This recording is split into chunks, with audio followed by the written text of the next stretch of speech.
What's up, everybody? Welcome to Podcast Now. I'm Alex, and in this video, I want to talk about the newest set of rumors for Resident Evil 9, and it's really retroactive to what we talked about last time. Comes from Dust Golem, and he's retracting his statements in terms of the potential delay, right? So that was the last we heard from him about this game, is that it's a possibility. It might not happen, but also might. And now it seems like he's pulling that back, and he's got a pretty long Twitter thread, I guess only 5 tweets. So let's read through what he's got to say, and if it is true, extremely exciting because the game is, oh my god, probably like 7 months away.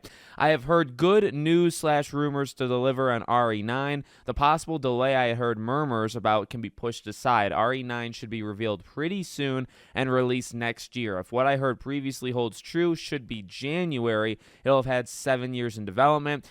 January 2025, I hadn't heard now, just been a date I've heard previously. They probably are still aiming for it, but never know in game dev. I won't leak rumor any other details of the game, just let Capcom do their thing and let them surprise people. And just to explain something, RE9 started early development in early 2018 as a possible RE8. Village started as RE8, then became a spin-off title, then ultimately became RE8 again. This became RE9 ultimately, and yes, RE8 and 9 were in development at the same time. RE games are usually greenlit in batches and planned out a few years to keep the series near annual. As I said a few times before, there was this funny period in 2018 where RE2, 3, 4, 8, and 9 were all in development at the same time. There's something kind of similar that happened recently as another batch of RE games were greenlit in early 2023. RE9 has the biggest budget and the longest dev time of any RE game to date, and I've described previously as ambitious. None of this part is new. It's stuff I've been reiterating for years. So there you go.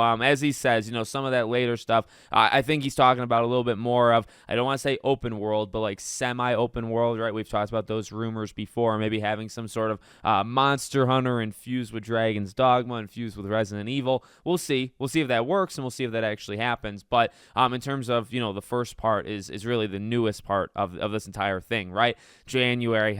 It feels good if it is true. And I honestly, look, they've released games in January before. Actually, I mean, you look at their last several, they really like that, at least, if we can stretch the release period, they really like the first half of the year. I mean, they've released games in January. They've released games, I think, in like March or April, really until that April period, probably January to April. They've released remakes. They've released brand new entries into the Resident Evil franchise. It really feels like that's what's going to happen. And, as I've said, and to follow along with what Dust Golem said, if you go back, and I did a whole video on this, I believe, if you go back to when they showed some of the remakes, I think even 8 and maybe even 7, normally it is about a 7-8 month window where they announce it around E3. So when he says we're seeing it soon, he doesn't say June, and he doesn't say maybe at like a Capcom event, right? And they've done Capcom events multiple times at this point, right? He doesn't say that, but it would really line up with what they've done previously. You show it there,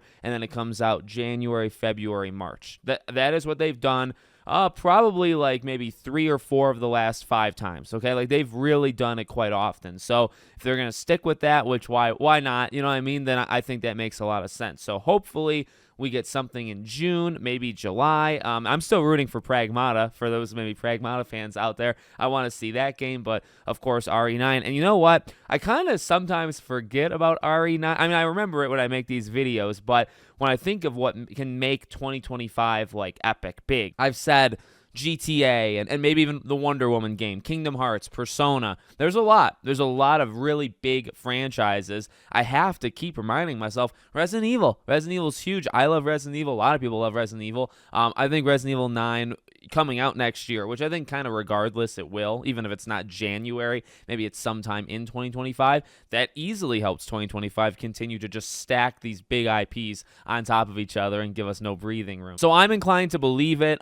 He's generally right, especially with the Silent Hill, Resident Evil side of his leaking career, but also, as we've again talked about multiple times, if you just follow the trend of when they do these things, announced to when they release, it would line up as well. So let me know what you guys think in the comments. Make sure you're subscribed to the channel, bell icon turned on. I hope to see you all on the next one.